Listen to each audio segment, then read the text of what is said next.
একের পর এক জালে ধরা পড়ছেন সাবেক ক্ষমতাধর সামরিক কর্মকর্তারা। মাসুদ উদ্দিন চৌধুরীর পর এবার ডিবি পুলিশের হাতে আটক হলেন ডিজিএফআই এর সাবেক মহাপরিচালক লেফটেন্যান্ট জেনারেল অবসরপ্রাপ্ত শেখ মামুন খালেদ।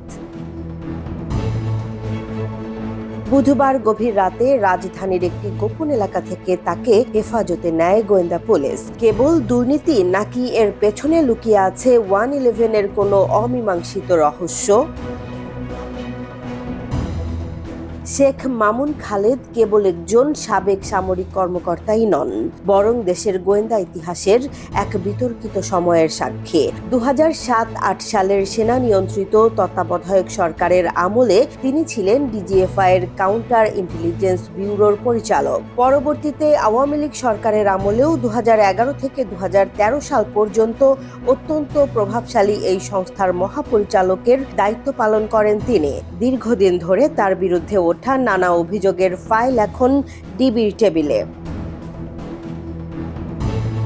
গোয়েন্দা সূত্র বলছে, শেখ মামুন খালেদের বিরুদ্ধে অভিযোগের তালিকা বেশ দীর্ঘ, বিশেষ করে ডিজিএফআই-কে রাজনৈতিক কর্মকাণ্ডে ব্যবহার করা এবং 111-এর সময় তার রহস্যময় ভূমিকা এখন তদন্তের মূল কেন্দ্রবিন্দু। এছাড়াও জলসিঁড়ি আবাসন প্রকল্পে বড় ধরনের আর্থিক অনিয়ম এবং দুর্নীতির অভিযোগ রয়েছে তার বিরুদ্ধে।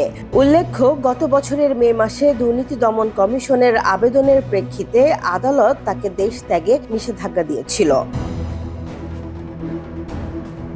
গত সোমবার রাতে 111-এর অন্যতম নেপথ্য কারিগর মাসুদ উদ্দিন চৌধুরীকে গ্রেফতারের ঠিক দুদিন পরেই মামুন খালেদকে আটক করা হলো। বিশ্লেষকরা মনে করছেন, বিগত সরকারগুলোর আমলের বিচার বহির্ভূত কর্মকাণ্ড এবং রাজনৈতিক নিপীড়নের সঙ্গে যুক্ত গোয়েন্দা কর্মকর্তাদের জবাবদিহিতার আওতায় আনার একটি বড় প্রক্রিয়া শুরু হয়েছে। ডিবির পক্ষ থেকে জানানো হয়েছে, প্রাথমিক জিজ্ঞাসাবাদ শেষে তাকে আদালতে সোপর্দ করে পরবর্তী আইনি ব্যবস্থা নেওয়া হবে।